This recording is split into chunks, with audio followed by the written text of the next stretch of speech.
તો આજે એક સાધકે સ્વામીજીને પૂછ્યું કે સુખનું કારણ શું? કેટલો નાનો પ્રશ્ન છે, સુખનું કારણ શું? અને આપની ફક્ત જાણ ખાતર કે આપણને સ્વામીના વચનો અલગ અલગ સાંભળવા મળે એટલે ઘણી વાર હું લાઈનમાં જતો નથી, એટલે તારીખ કોઈ પણ લઉં છું. કારણ કે ગઈકાલે એક ભાઈએ કીધું કે તમે નિરૂપણ કર્યું તો હતું જ નહીં બીજી તારીખમાં, એટલે હું સોરી કહેવાનું ભૂલી ગયો, એટલે અત્યારે ક્લિયર કરું છું. મૂળ સ્વામીના વચનો આપણે આજે લઈએ, કાલે લઈએ. અમૃત સવારે પીએ, રાત્રે પીએ, પ્રકાશમાં પીએ, અંધારામાં પીએ, આપણને અમર કરે એમ મોટા પુરુષની જે અનુભવ વાણી છે એને આપણે એવી રીતે જોશું. તો આજે પ્રશ્ન પૂછે છે કે સુખનું કારણ શું? હવે આપણે બધા પહેલા તો એ મનમાં નક્કી કરવું પડે કે સુખની વ્યાખ્યા શું આપણી દ્રષ્ટિમાં. કારણ કે કોઈ પણ વસ્તુની ડેફિનેશન ખબર પડે ને તો આપણે એની વિશે ચોક્કસ થઈએ. એમ તો સુખની વ્યાખ્યા શું? સુખની વ્યાખ્યા બહુ જ બધા અલગ અલગ બાંધેલી છે. જેને મકાન ન હોય, ઝૂંપડામાં રહેતો હોય, એને એક સારું મકાન મળી જાય, હાઉસિંગ કોલોની લોન મળે અને મકાન મળે એના માટે સુખ ગણાય. પણ તમે 2 રૂમના 3 બેડરૂમ હોય, સરસ દીવાન ખંડ હોય, તો તમારે માટે કદાચ સુખ ન પણ હોય, તમારે એનાથી વધારે જોતું હોય. એટલે સુખની વ્યાખ્યા હજી સુધીમાં દુનિયામાં કોઈ ચોક્કસ બાંધી શક્યું નથી. સુખ એટલે આનું નામ કહેવાય. પેલા કે પહેલું સુખ તે જાતે નર્યા, બીજું સુખ તે કોઠાર ભર્યા, ત્રીજું સુખ તે કયાગરી ભાર્યા.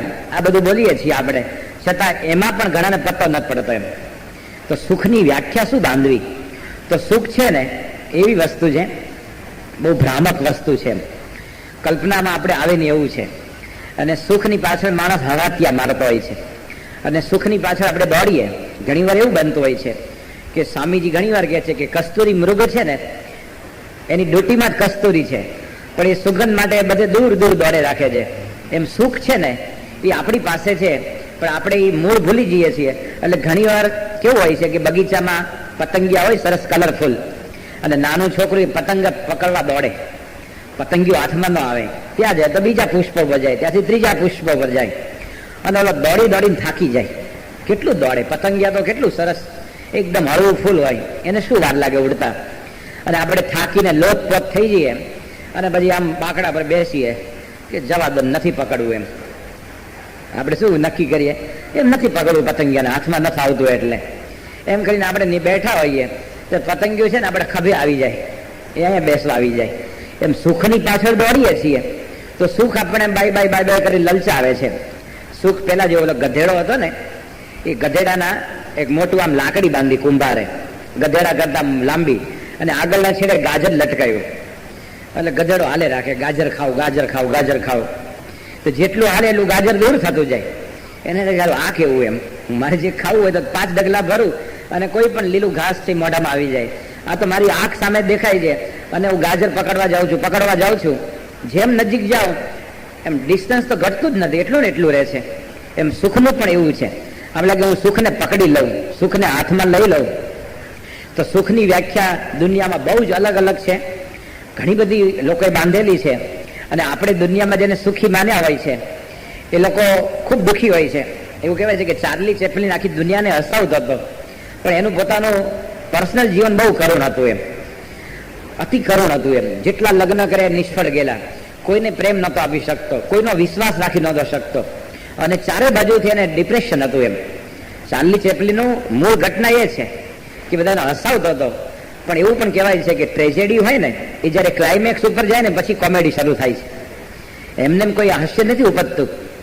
આપણા શાહબુદ્દીન રાઠોડ જ્યારે દુબઈ ગયેલા અને ત્યાંનું ખાલિજ ટાઈમ્સ કરીને ઓલું રોજનું ડેઇલી ન્યૂઝ છે, જે આપણું ગુજરાત સમાચાર એમ ખાલિજ ટાઈમ્સ, એના પત્રકારે પૂછ્યું કે તમે અમને હસાવો, એનું કારણ શું? એમ તો કે તમે મને આંસુ આપો, હું તમને હાસ્ય આપું. તમે ટીયર્સ આપો મને, તો તમને હું હાસ્ય આપું. એમ આપણને જે સુખી માનતા હોઈએ છીએ એની પાછળ કેટલા દુઃખ હોય છે. જે યોગીજી મહારાજ સાદી ભાષામાં કહેતા, એકદમ સાદી ભાષામાં, ગામઠી ભાષામાં, કે ભાઈ અબજપતિ હોય કે મોટા પુરુષને પૈસાનો વાંધો નથી. હા, યાદ રાખજો. આપણા સત્સંગમાં આજે ઘણા બધા હરિભક્તો સુખી છે. આજે પહેલા કરતા તમે 25 વર્ષ પહેલા આટલા દરાનો વિચાર કરો, અહીંયા કેટલા સ્કૂટર આવતા હશે સભામાં. મેં જોયું 25 વર્ષ પહેલા મોટર તો કોક રડી ખડી આવે. હવે આજે તો કેટલું બધું આવે છે.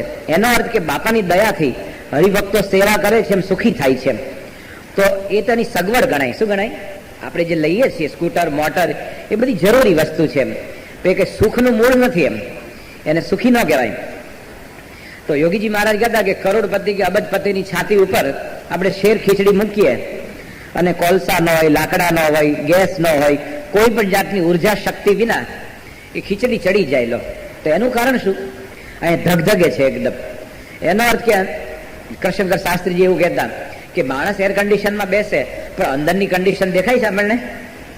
જો આપણે ઘણી વાર કોઈ માણસ મળે કે હલો કેમ છો, આપણે કે એ મજામાં, શું કહીએ? પણ તમે આપણી જાતને પૂછીએ ને, એકદમ આપણે શાંતિથી થોડા સત્વ ગુણમાં હોઈએ અને જમવા છાતીમાં મૂકીએ કે આપણે મજામાં છીએ, તો જો દુઃખનું મોટું લિસ્ટ બહાર આવશે, કોમ્પ્યુટરાઇઝ. તો આપણે પહેલાને છે ને ટાળવા માટે કહીએ છીએ, પેલો કે કેમ મજામાં. પણ તમે એને વાત કરો ને કે આરું હમણાં આ બાકી છે, હજી ઓલું લોન લીધી છે એનું હપ્તા ભરાતા નથી, દીકરી માટે હજી મુહૂર્ત્ય શોધું છું, છોકરો આ 12થમાં આટલા ટકા લાવ્યો એટલે ડોનેશન આપવાનું છે, ઓળખાણ છે, ફલાણું ઢીકણું. તમે 4 પ્રશ્ન કોઈને કહો ને તમારા દુઃખ, એટલે પેલો માણસ તો રાજી છે. કેટલાક માણસ એવા હોય કે તમારા દુઃખે સુખી થાય એવા હોય, એટલે તમે દુઃખની વાત કરો ને એટલે બીજાને કે એટલે સાંભળ્યું કે એને આવું કહેતા હતા, એ આવું કરતા હતા, એ આવું માનતા હતા, એટલે તમારા દુઃખનો પ્રચાર કરવામાં રાજી છે. એટલે પેલો માણસ માથાકૂટ ન કરે એટલે આપણે ટૂંકમાં ટાળીએ છીએ કે એ મજામાં, પણ ખરેખર મજામાં નથી હોતા. તો સુખ આપણે જેને માનીએ છીએ એ સુખ અને સગવડમાં બહુ જ મોટો બેઝિકલી ફરક છે. સગવડ છે ને એ આંખે દેખાય અને સુખ અનુભવાય. જેમ આપણા નિષ્કુળાંશે લખ્યું છે, સુખ અંતરે સાચા સંત ભોગવે રે, સુખ અંતરે સાચા સંત ભોગવે રે. સુખ છે ને એનો પણ ભોગ થાય છે. કેવી રીતે? અંતરથી. એમાં બહારના ઉપકરણો, ઇન્સ્ટ્રુમેન્ટ હોતા જ નથી, કઈ જ નહીં. કોઈ વસ્તુ ન હોય ને તોય સુખ હોય. એકવાર હર્ષદભાઈ દવે ઘણી વાર વાત કરતા, એમણે યોગીજી મહારાજને પૂછ્યું. યોગી મહારાજ બોલતા ઘણી વાર કે અમે સારંગપુરમાં હતા અને એ આનંદ ને કથા વાર્તા ને ભજન ને સુખની છોડો ઉછળે. તો કે પણ આપનો કાર્યક્રમ શું, એમ ટાઈમ ટેબલ શું હતું આપનું સારંગપુરમાં? યોગી મહારાજ કે અમે 3:30 ઉઠીએ. એટલે આપણે લાગે એ તો પહેલું જ આપણે ઘા વાગે. એમ આપણે 3:30 ઉઠીએ, કદાચ પ્રોસ્ટેટની તકલીફ હોય તો લઘુ કરીને હોઈ જઈએ પાછા, એમ મુશ્કેલી હોય તો એમ. પણ 3:30 ઉઠીએ, પછી ગામમાં જે 4-5 કુવા હોય એમાં સૌથી ટાઢો કુવો હોય ને એનું પાણી શોધીએ અને પછી ત્યાં જઈને નાહીએ, થાળા ઉપર જઈને. હવે થાળો બાથરૂમમાં ફરક ખરો કે નહીં? કાઠિયાવાડના બાથરૂમ થાળો હોય ને કુવાનું, ત્યાં તો પવન ફૂંકાય તો તમને ઠંડી વધારે લાગે. એ અમે થાળા ઉપર જઈને નાહીએ અને પછી મંદિરે આવીએ, આખો ચોક વાળી નાખીએ. શું કે સારંગપુર મંદિરનો ચોક અત્યારે અમારા 150-200 સંતો છે ને, એને 14-14ની ટીમ હોય છે. 7 જણા ડાબી બાજુ, 7 જણા જમણી બાજુ, ત્યારે મંદિર વળાય છે. કેટલું મોટું મંદિર છે. અત્યારે બગીચામાં આપણા 7-7, 10-10 સંતો જાય, કેટલા ફક્ત ફૂલ છૂટે અને બીજું કાંઈ નહીં કરવાનું. પણ શિયાળામાં તમે જાઓ વહેલી સવારના અને પાણી પાયું હોય, કાદવ વાળા પગ થાય, એને વધારે ઠંડી લાગે, એમાં શિયાળામાં કાંટો નાનો વાગે ને તો યારો ડંખે બહુ આપણને. તો એ બધા ફૂલ કેટલાક કાપે, પછી હાર બનાવનારા જુદા. તો યોગીજી મહારાજ કે અમે આખો ચોક વાળી નાખીએ, પછી હું ફૂલ લઈ આવું, ઠાકોરજીને હાર બનાવીએ, પછી ઠાકોરજીને જગાડું, પછી ઠાકોરજીને અમે શણગાર કરીએ, શણગાર આરતી થાય અને પછી હું કે હું રસોડામાં જાઉં અને રસોડામાં કે 200 માણસના રોટલા ઘડીએ. કેટલા રોટલા? સ્વામી યોગી મહારાજ છે ને 3 તાવડીએ રોટલા ઘડતા. 3 તાવડી એક સાથે ચાલુ હોય ને અને રોટલા અત્યારે લગભગ બૈરાને ખબર નહીં આવા આવડતા હશે કે નહીં, આમ જે કરે ને એમાં એક સરખો થવો જોઈએ, વચ્ચે પતલો ને ચારે બાજુ જાડો થાય એ તો કામનો નહીં. તો યોગી મહારાજ પાસે લોટને મસળતા જાય, એને લોટ આમ રોટલા ટીપવાના, તાવડી પર મૂકવાના, પછી એને ફેરવવાનો, કારણ કે આ બધું એટ એ ટાઈમ કરવાનું હોય. 3 તાવડી ઉપર રોટલો થાય પણ ક્યારેય કાળો બમર ન થાય, ધુમાડો ન નીકળે, એમ ફૂલીને દડો જેવો થાય. અમે 200-250 માણસના રોટલા ઘડીએ, રસોઈ રાંધીએ, પછી કામ અમને ટાઈમ હોય તો કારખાનામાં કામ કરીએ. કારખાનું એટલે આપણા સંપ્રદાયનો પારિભાષિક શબ્દ છે. કોઈ નવો હોય કારખાનું લાગે, આ વળી બોચાસણ સંસ્થાને શું હોય છે નંદેશ્વરીમાં, જેએડીસી BADCમાં, પણ મંદિરનું કામકાજ ચાલતું એને કારખાનું કહેવાય. આપણે જો હરિભક્તો મળે, સંતો શું કે સુખિયા છો ને, શું કે એનો અર્થ શું કે તમે જે લાખ રૂપિયાની ઇન્કમ હતી એ 10 લાખની થઈ, એ અર્થમાં નથી પૂછતા. સુખિયા એટલે અંતરે સુખિયા છો ને. પછી કે ઠાકોરજી જમાડ્યા, બહાર શું કે તમે જમ્યા, પણ તમે શેનો જમવાનો? અંદર ઠાકોરજી બેઠા છે એટલે જમ્યા, નહીં તો મળદા આગળ મૂકો તમે અનકોટ શું કરવાનો છે? એટલે આપણા સંપ્રદાયના શબ્દ છે. તો યોગી મહારાજ કે અમે કારખાનામાં જઈએ અને ત્યાં તગારા ઉચેકીએ બધી સેવા કરીએ, વળી પાછા બપોરે ભગવાનને થાળ ધરાવું અને પછી થાળ ધરાવી અમે બધાને પીરસીએ, કડિયા મજૂર જે કોઈ હોય ને, અને પછી પીરસીએ, બધા સંતો જમી રહે, પછી છેલ્લે હું જમું અને કોક વાર રસોઈ ખૂટી હોય તો દાળનો વાટકો પીને રહું. શું કે પછી નવું નહીં બનાવવાનું અને પોતાના માટે હાચવી નહીં રાખવાનું એમ કે મૂકી રાખો એમ. આ ત્યાગલુ સ્વામી જયારે મુંબઈમાં હતા ભંડારી તરીકે, તો બધું રસોઈ બનાવી હોય તો કોક વાર માણસો વધી જાય, તો એક સંત હતા ને એને બહુ આમ લાગણી બહુ, અને ત્યાગલુ સ્વામી જેવા સંત માટે લાગણી હોય જ. એટલે એક વાર છે ને દૂધ પાક ને માલપુઆ હતા તે જરા મૂકી રાખ્યા, કારણ કે માણસો વધી ગયા એટલે થયું આ ખૂટી જશે ને તો ત્યાગલુ સ્વામી નહીં જમી શકે, અને એકચ્યુઅલી ખૂટેલા. અને બીજી મીઠાઈ જમાડી, મંદિરમાં મોહનથાળ લાડુ હતા જ, અને કે દૂધપાક કઈ તરત ન થાય એમ, જે મહેમાન બેસી ગયેલા પંગત ઉપર, પછી જમવા બેઠા ને તો ઓલું દૂધપાક ને માલપુઆ નીકળ્યા. તો ત્યાગલુ સ્વામી આ ક્યાંથી આવ્યા કે? તો ઓલો કે સંત એકદમ આનંદમાં કીધું આપને માટે મૂકી રાખેલું. તો કે તું અહીંથી લઈ લે કે હવે મારા માટે મૂકી નહીં રાખવાનું કોઈ દાડે કે. એ જે વધે ને તો આપણે ખાશું એમ, કારણ કે આ બધા યોગીજી મહારાજ ને પ્રમુખ સ્વામીની ટ્રેનિંગ વાળા છે એમ. એ તમે જો બહારનો બ્રાહ્મણ હોય ને એ બધું માણસ વધી જાય ને તો આમ થાળી ભરીને લાડુ મૂકી રાખે, હવે આપો કે જે થવાનું થાય કે હવે તમારે કરવું એ કરો એમ.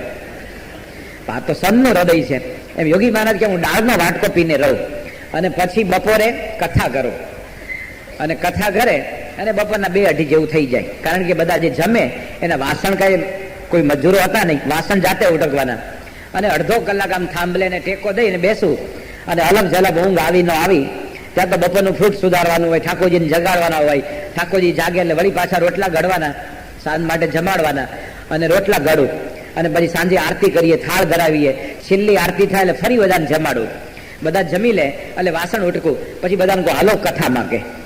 અને યોગી મહારાજ કે મને કીર્તનનો અંગ બહુ, હું કીર્તન ગાઉં તો નળિયા ગાજે. શું કે યોગીજી મહારાજ આવો શબ્દ બોલતા કે હું કીર્તન ગાઉં તો નળિયા ગાજે. અને યોગી મહારાજના કીર્તનો પણ બધા એકદમ કેફના, આમ એકદમ મસ્તીના ગાડા છૂટ્યા હોય ને એમ લાગે કેફ તો એમના ઘરે જ છે એમ, એટલો બધો બધા કેફની વાતો કરે. અને કીર્તનો 400 કીર્તન કંઠસ્થ હતા યોગી બાપાને. એટલે સ્વામી કે અમે ભજન ગાઈએ, કથા વાર્તા કરીએ, પછી ચેષ્ટા બોલીએ. અને યોગી મહારાજની ચેષ્ટા એટલે બરાબર 24 થી 25 મિનિટની. પ્રથમ શ્રી હરિને રે ચરણે શીશ નમાવું, એક એક આમ શબ્દ પ્રમાણે સ્મૃતિ થાય. કેટલાક તો ઉધડું લે ને એવી રીતે ચેષ્ટા બોલે. જોજો પતાવીએ કે 14 મિનિટમાં પ્રથમ શ્રી હરિને ચરણે શીશ નવતમ નારાયણ મોટા, હું કામ પણ આવું કરે છે રેવા દે ને, આ કે ઉધડું લેવાનું જ કામ પતાવો જેમ. યોગી મહારાજ તો લાંબે લેર કે ચેષ્ટા બોલતા, અને ચેષ્ટા બોલીએ અને રાતની એ વખતે 10:30-11 થાય અને પછી અમે સુવા જઈએ. તો હર્ષદભાઈ દવે કે પણ આમાં તો કઈ સુખ જેવું લાગતું જ નથી. આ તમારું રૂટીન 3:30 ઉઠવાનું, 2 ટાઈમ 300 માણસના 250 માણસના રોટલા ઘડવાના, કારખાનાનું કામ કરવાનું, ચોક વાળવાનો, હાર બનાવવાના, બધાને પીરસવાનું, બધાના વાસણ ઉટકવાના, આમાં સુખ જેવું શું છે? આપણે જો સામાન્ય ગ્રહસ્થને કહીએ તમારું સુખ એટલે શું ખબર? આપણે મને સુખ એટલે આપણી વ્યાખ્યા છે ને, આપણે બધા દુનિયાવી જીવો છીએ. સુખ એટલે મોડા ઉઠવું, એટલે કે 9-9:30 ઉઠવું. હિલ સ્ટેશન ઉપર ગયા હોય આબુમાં અથવા તો મહાબલેશ્વર કે જ્યાં રીગલ બીગલમાં ઉતરાવી ચાચા ઇનમાં, તે મોડા ઉઠવું અને પછી એકદમ સારી પેઠે બ્રેકફાસ્ટ કરવાનો. એમ ઘરે તો એક જ બ્રેડ ખાતો હોય, પણ ત્યાં તો એ બધી 4 બ્રેડ ખાય, વળી ક્લબ સેન્ડવિચ ખાય, પછી ઓલું લાવો પેલું લાવો, અને ફૂલ જમીને પછી ચક્કર મારવાના. એમ 3-4 કલાક આટા મારે, આ શોપિંગ કર્યું, આમ કર્યું, તેમ કર્યું, ઊંચા થયા નીચા થયા, ગોળા ઉપર બેઠા ને પછી બપોરે વળી પાછું હેવી લંચ કરવાનું. હેવી જ નાખવાનું. માણેકલા ટેરેસમાં પૂરણપોળી અનલિમિટેડ મળે, જે ગયા છે ખબર હશે માથેરાનમાં, અને એ તો પાછું પૂરણપોળી અસલ ઘીમાં બોળીને આપે બોલો, અને બહુ સાદી. એના પાછો ભાવ પણ ઓછો, કંઈક 18-20 રૂપિયામાં આપતા પહેલા, હવે અત્યારનું ખબર નહીં. એટલે સારી બેઠે જમવાનું, પછી બપોરે ઊંઘ ઘોરવાનું, ઉઠીને પછી 2-3 મૂવી જોવાની, અને રાત્રે વળી પાછા મોડી સાંજે જમવાનું. પછી આપણે કોઈને કહીએ કે એકચ્યુઅલી એન્જોય અવર હોલિડેઝ. શું કે અમે અમારો હોલિડે એન્જોય કર્યો. એટલે વધારે મોડા ઉઠવાનું, વધારે જમવાનું, વધારે સુવાનું, અને વધારે વિષય ભોગવવાના. એનું નામ શું કહેવાય? Holiday enjoy. હવે યોગી બાપાનું એન્જોયમાં આપણે કઈ સુખ આવ્યું છે? તો સુખનું કારણ જ કે પૂછે છે, અને એ જે સુખ ભોગવે છે એને પૂછે છે. પ્રમુખ સ્વામી મહારાજ એકવાર મુંબઈમાં બોલેલા, કારણ કે આપણે જે સુખ માનતા હોઈએ છીએ અમુક ફેશનમાં, અમુક કપડામાં. સ્વામી કે અમે આ કપડાં પહેરીએ છીએ એ 55 વર્ષથી એક જ ફેશન ચાલે છે. આ લગભગ 1990માં બોલેલા. 55 વર્ષથી અમારે કોઈ ફેશન બદલાણી નથી. અને તો આપણે કેટલી બધી ફેશન બદલાય. અને એમાં પણ ઘણી વાર કે ને આપણે સારામાં સારા કપડાં પહેરી નીકળીએ અને કોક જરા કે આમ ટાઈ કેમ આવી લાગે છે એમ, અને આપણે હવા નીકળી જાય. એટલે તમે પોતે સિલેક્શન કરેલું છે, અને તમારી ટાઈનું સિલેક્શનનું સર્ટિફિકેટ બીજો આપે તો આપણે મૂર્ખા ગણાય કે નહીં? આપણે દરેક બાબતમાં લોકોનું સર્ટિફિકેટ ઈચ્છીએ તો આપણે સુખી ક્યારે થવાના છે? આપણા ઘરનું ટીવી બાજુ વાળો કે વિઝન ક્લિયર છે, તો હા આપણું સિલેક્શન સાચું છે. આપણી ગાડીનો કલર કોઈને ગમે તો આપણે રાજી થઈએ, ન ગમે તો દુઃખી થઈએ. એટલે આપણા સર્ટિફિકેટ આવા છે એમ કે વારંવાર કોઈનું આમ માગે જ રાખવાનું કે અમે કેવા લાગીએ. તો સ્વામી કે સ્વામી એ વાત કરી કે અમારે એક જ ફેશનના કપડા. પછી બાપા બોલ્યા કે પેલા પાટલું નાવતા હતા ને, વિવેક સાગર સાહેબ બહુ વાત કરે, પેલા આમ છે ને આમ બોઇલર જેવા પાટલું નાવતા, મિલના ભૂંગળા જેવા એમ, અને તમે ઇસ્ત્રી કરો તો ઘણી વાર એમને ઉભા રહેવા આવતા, મૂક્યા હોય ને એમ જરા, કારણ કે સાટીન બાટીન કંઈક વાપરતા હતા પેલું, ખબર નહીં. પછી વળી જયારે નેરો આવ્યા, અને નેરોમાં તો છે ને એ તો આપણે સમય જોયો છે, એમાં જયારે બેસવું પડે શાંતિથી, કોઈ કે બેસવું આમ ભાબલીન ન બેસાય, નહીં તો ભાગવું ભારે પડે. વળી પાછા વાલા શું કે બેલ બોટમ આવ્યા, એલિફન્ટા આવ્યા, બેગી આવ્યા, પેરેલર, અત્યારે શું પેરેલર શું કે છે ને, એટલા બધા ફેશન બદલાણા. તો સ્વામી કે અમારે એક જ ફેશન ચાલે છે, મહિને એકવાર દાઢી મૂછ મુંડાવવાની, કોઈ ના નથી પાડતો, અમારા દેશમાં નહીં આવવાનું, કોઈ ના પાડે. તો જો કહેવાનું શું કે આપણે જે સુખની વ્યાખ્યા બાંધી છે કે વધારે સારું આપણે ભોગવવું, તો એ પ્રમુખ સ્વામી મહારાજને પૂછે છે કે સુખનું મૂળ કારણ શું? તો એટલું યાદ રાખવાનું કે સગવડ દેખાય અને સુખ આપણે દેખાતું નથી. યોગીજી મહારાજ મનુ સુબેદારના ઘરે જમવા બિરાજ્યા હતા. સસ્તું સાહિત્ય ટ્રસ્ટના ટ્રસ્ટી ગણાય, મોટા ઇકોનોમિસ્ટ ગણાય, અને પરમ વૈષ્ણવ હતા. એમના ઘરે યોગીજી મહારાજ જમવા બેઠા. એને તો ઘણી બધી 15-17 આઈટમ બનાવેલી. યોગી મહારાજે બધું પત્તરમાં નાખ્યું અને 3 અંજલિ પાણી નાખી અને મિક્સ કરીને જમવા માંડ્યા. તો સામાન્ય રીતે આપણે શું વિચારીએ કે હવે સાધુ સંતોનો નિયમ હશે એમ જમવા દો ને, આપણે શું, આપણે જમવા બોલાવ્યા પણ 3 અંજલિ પાણી નાખ્યું અને મિક્સ કરીને જમ્યા. હવે અંદર તો દૂધ પાકે હોય ને કઢી હોય ને શાકે હોય, એ બધું મિક્સ કરવાનું. કેટલાક ગ્રસ્તને તો આમ રોટલી નીચે શાકનો રસો આવે ને ધુઆ ફુઆ થઈ જાય એકદમ. તારા બાપે શીખવાડ્યું કે નહીં, વાટકીમાં મૂકને ધાડ કરતું આવે જાય. પેલી જો ભૂલી ગઈ ને તો હવે ભાઈ તારી રોટલી ભીની થવાની જ છે ને ગમે ત્યારે, પણ થાળીમાં ન થવી જોઈએ. અને સ્વામીએ બધું મિક્સ કર્યું યોગી બાપાએ, અને જમતા હતા. તો મનુ સુબેદાર છે ને કરોડપતિ તો હતા પણ બુદ્ધિશાળી હતા. આમ તેવું કે છે લક્ષ્મીને સરસ્વતીને બનતું નથી એમ. જ્યાં બહુ સરસ્વતી હોય ને વિદ્યા, ત્યાં લક્ષ્મી નથી જતી, એવું લોકો બોલતા હોય છે એમ. અમારે મુંબઈમાં એક બહુ મોટા બિલ્ડર, એ ઘણી વાર કે અમે 7 ભાઈઓ છે પણ આ ડોબો કોઈ ગ્રેજ્યુએટ થતો નથી, કે હા હા હા કરે જોરથી હશે. 7 ભાઈઓ છે પણ અમારો એકે ડોબો ગ્રેજ્યુએટ નથી થયો, કે કારણ કે પૈસા હોય અને ઓફિસમાં જતા હોય, મોબાઈલ ફોન હોય ને આમ સલામ કરતા હોય બધા, અને જ્યાં સાઈટ ઉપર જાય આમ જાય તેમ જાય, બધા જી કરતા હોય, પછી કે ભણવાનું શું એમ.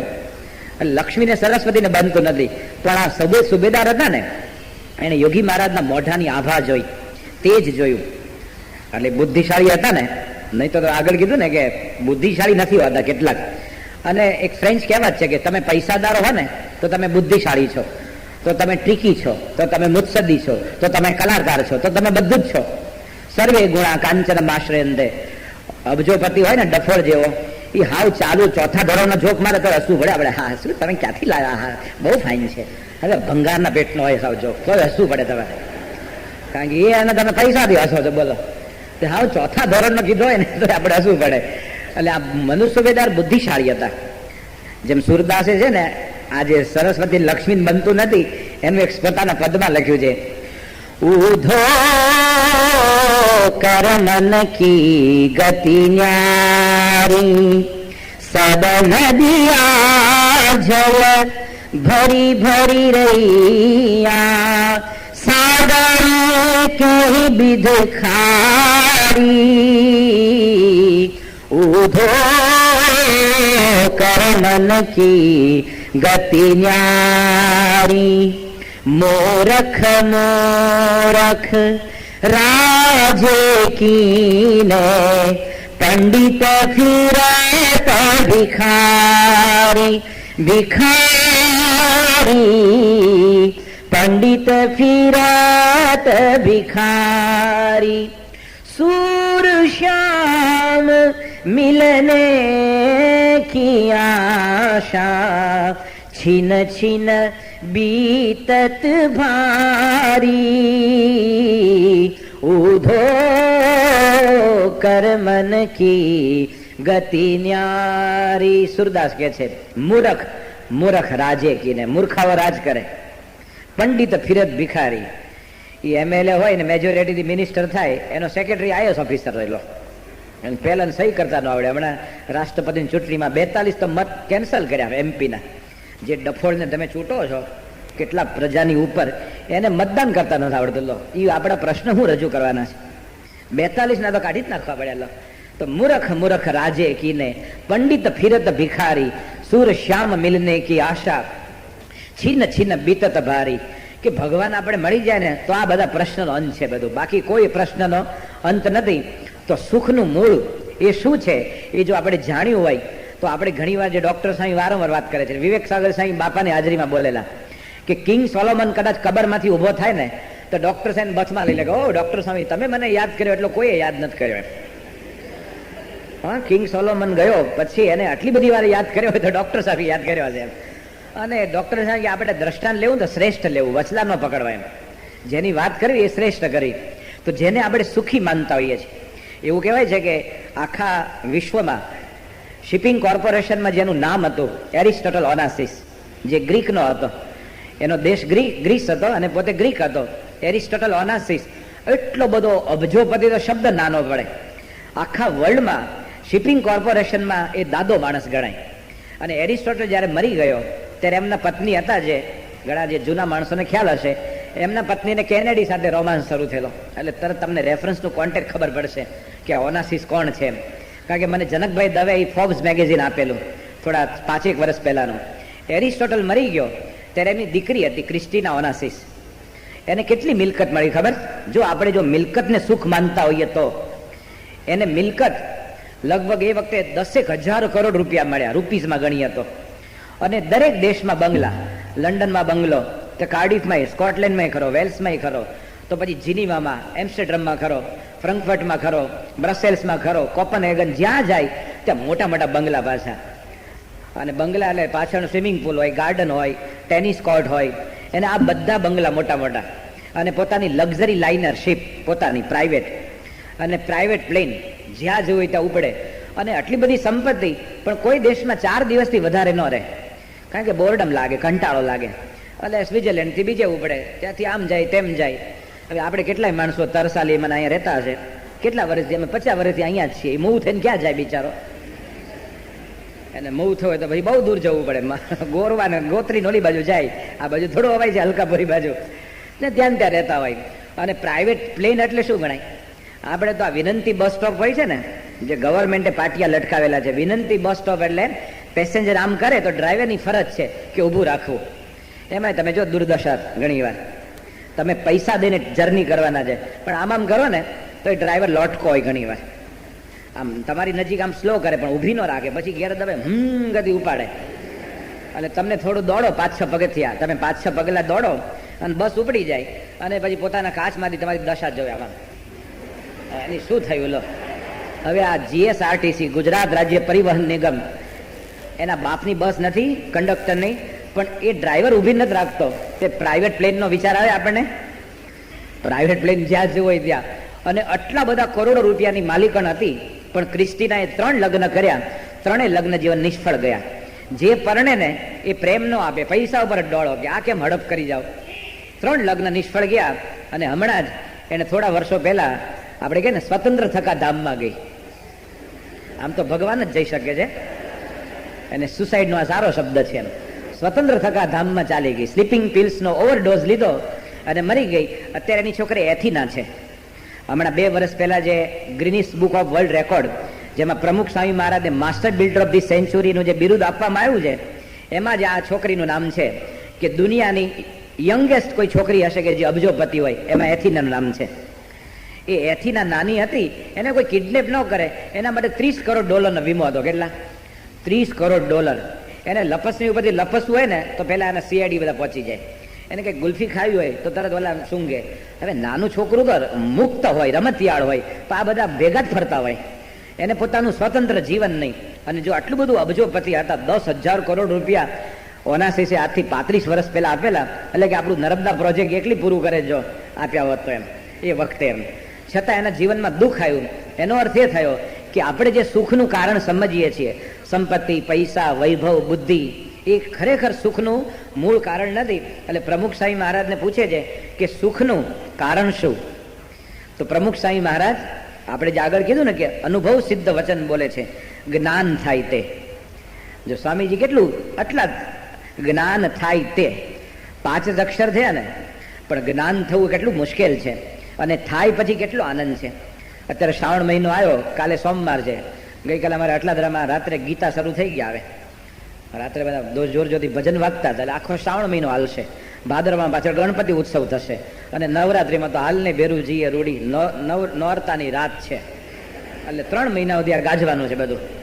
તમારે સાઉન્ડ પોલ્યુશન ચરમસીમાએ પહોંચશે, ચરમસીમાએ. તો આપણે જે મૂળ વાત કરીએ છીએ કે આ બધા ભજન કીર્તન કરશે, કાલે શ્રાવણીઓ સોમવાર શંકર ભગવાનને જળ ચડાવશે, પણ હિન્દુ એ ભૂલી જાય છે કે આપણું મૂળ સૂત્ર છે કે ઋતે જ્ઞાનાત ન મુક્તિ. જ્ઞાન વિના મુક્તિ નથી. ગમે એટલું જળ ચડાવો પણ જ્ઞાન ન થાય તો. અને જ્ઞાન એટલે શું? કે આપણા જીવનમાં આપણે ઉતારી શકીએ, આપણે પચાવી શકીએ જ્ઞાન. જ્ઞાન એટલે ઇન્ફોર્મેશન નહીં. ઇન્ફોર્મેશન એટલે ઢગલા થઈ શકે. જેમ ઇલિયટ કરીને બહુ મોટો ચિંતક થયો ટી.એસ. ઇલિયટ, એણે લખ્યું છે કે where is knowledge we lost in information. કે જ્ઞાન ક્યાં છે? તો કે માહિતીમાં ગુમાયું. આપણે બહુ માહિતી ભેગી કરે એને ઇન્ફોર્મેશન બ્રોડકાસ્ટિંગ ડિપાર્ટમેન્ટ કહેવાય. એ ભેગું કરતો રહે અને જ્યાં માણસ મળે ત્યાં ઓકતો રહે, એને કંઈ લેવા દેવા જ નહીં એની જોડે, કશી લેવા દેવા નહીં. અમારે વિમલશંકર શાસ્ત્રીજી જે મુંબઈ ભણાવતા હતા સંતોને સંસ્કૃત, અને બહુ જબરજસ્ત વિદ્વાન, કાંદિવલીમાં મજીઠિયા નગરમાં રહે, અખંડ આનંદમાં નિત્ય લેખ લખનારા અને બહુ જ બુદ્ધિશાળી. એને એક સત્ય ઘટના કીધેલી કે જો લોકો જ્ઞાની કેવો જ્ઞાનનો અર્થ કરતા હોય છે અને જ્ઞાન કેવું હોય છે એમ તકલાદી. એમ આપણે ગુજરાતીમાં કહેવત છે કે 1 મણ જ્ઞાન કરતા 1 ગ્રામનું આચરણ શ્રેષ્ઠ છે. અને પ્રમુખ સ્વામીજી છે ને એમાં મેદાન મારી ગયા છે. એમનું આચરણમાં કોઈ લોચો ન કાઢી શકે. તો એ વિમલશંકર શાસ્ત્રીજી વાત કરેલી કે મુંબઈમાં એક ઉત્તમ એટલે કે ઋષિકેશથી એક મહાત્મા આવેલા, અને આ બાજુ જે માધવ બાગ ને બાજુ ઘણી બધા મંદિરો છે, વાડીઓ છે, એમાં ઉતરેલા અને કથા કરે. હવે કથામાં તો મોટે ભાગે છે ને બધા વડીલો હોય, ઘરડા માણસ હોય. કારણ કે ઘરમાં પૂછે કે કેટલી વાર, 3જી વિસલ વાગી કે બીજી કુકરની? ભાઈ વાગશે અને 3 વિસલે પત્તું નથી અને સીજવા દેવી પડે, થોડી રાહ જોવી પડે. એટલે ઘરમાં શું કે આના કરતા કથામાં બેહો ને, એટલે એ કથામાં આવ્યો હોય, એને કાંઈ લેવા દેવાનું કથા જોડે. અહીંયા તો આપણે તો બાબાની આજ્ઞાથી આવ્યા, પણ બહાર તો કથા આવી બધી ગરબડ ગોટાવાળી હોય. એટલે બધા ઘરડા માણસ બેઠા હોય અને એને તમે ગમે એટલી વાતો કરો ને, એ કે ઓ સ્વામીજી તમને આવડે એટલું જ્ઞાન બોલો. પણ મહંત સ્વામી કહે છે કેટલાક કથામાં રેઇનકોટ પહેરીને બેસે, રેઇનકોટ, ગમબૂટ અને ઉપર પેલી કોકા કોલાની ફેમિલી સાઈઝની છત્રી પહેરીને આમ બેસે. એટલે તમે બોલવું એટલું બોલો, પણ મારું રૂવાડું ન ભીંજે. શું કે? એટલે કે હું આ સ્વીકારું નહીં. એનો અર્થ